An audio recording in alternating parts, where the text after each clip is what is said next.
Good morning.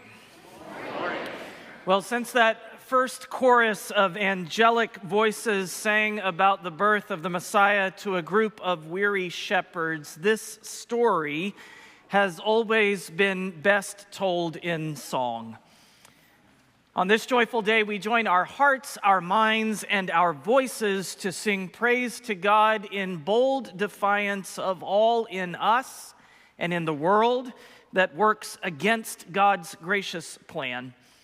We sing glory to God. We sing of peace on earth. We sing of joy beyond comprehension or human creation. And so it is good for us to be here together today. Second Presbyterian Church is a welcoming community of faith where Jesus Christ transforms lives. If you are a guest with us in worship this morning, we want you to experience that welcome in this place. We invite you to sign the welcome books on each pew, to pass them down so that we can greet each other by name. And if you're a guest, to leave us a way to be in touch with you later during the week. And all of you, guests, members alike, are invited to a time of fellowship and refreshment after worship in McFarland Hall. That's behind the sanctuary down either hallway. If you take a moment to turn your bulletin to the back page, you will find listed at the bottom of the blue box our Christmas Eve services. A child-led service at 4 p.m., 7 and 9 p.m. services of lessons and carols with music led by our full sanctuary choir, organ, brass, and percussion, and an 11 p.m. service that will include Holy Communion and music led by our choir section leaders, organ, harp, and strings. We look forward to seeing you on Christmas Eve.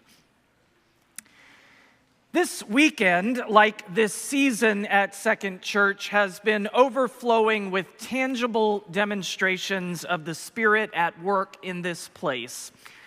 We've been privileged this week to host Christmas concerts for the Oaks Academy and the Indianapolis Children's Choir, and all day yesterday, every corner of our campus was witness to the work of Christmas.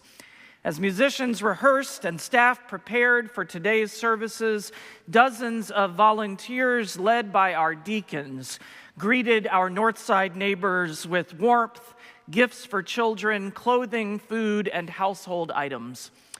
Friends, I am grateful to be a part of this church every day, but never more than on pickup day for Christmas with our Northside neighbors. Our deep gratitude is owed to our deacons and all the volunteers who make that mission possible. Of course, this is just a snapshot of one day in December around here. I could widen the lens and tell you about Christmas gatherings for youth, young adults, older adults, events for women at Second, men at Second, and then there's the ongoing daily work of our food pantry, counseling center, preschool, pastoral care, Bible studies, outreach projects, milestones for children, and engagement opportunities for people of every age. As we come to the close of 2024, Second Church is alive with the Spirit and poised for a bright future, and that's where you come in.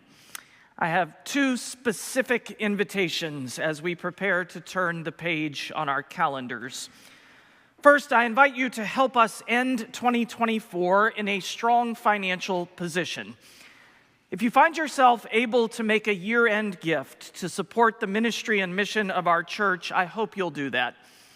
As is true with many organizations, we rely on generous giving in the month of December to ensure we meet our budget. This year, we anticipate needing gifts totaling just over $300,000. This will allow us to prepare for increases in several fixed costs for 2024 and 2025 and continued growth in our work here and in the community. We are grateful for the year-end generosity, and I will update you on our progress next week. Second, if you have not yet pledged to the 2025 operating budget, I encourage you to do that. As of this weekend, we are nearly 90% of the way to our goal, with more than $3.4 million in commitments and an average pledge of $6,300. That is very encouraging. Still, a significant number of our member families have not yet made a pledge. Good news, there's still time. Your participation matters, and your commitment allows us to plan for the year ahead. Thank you for your support of the Spirit's work in and through Second Church. And now, with hearts tuned to joyful praise, let us worship our God with grace and with gratitude.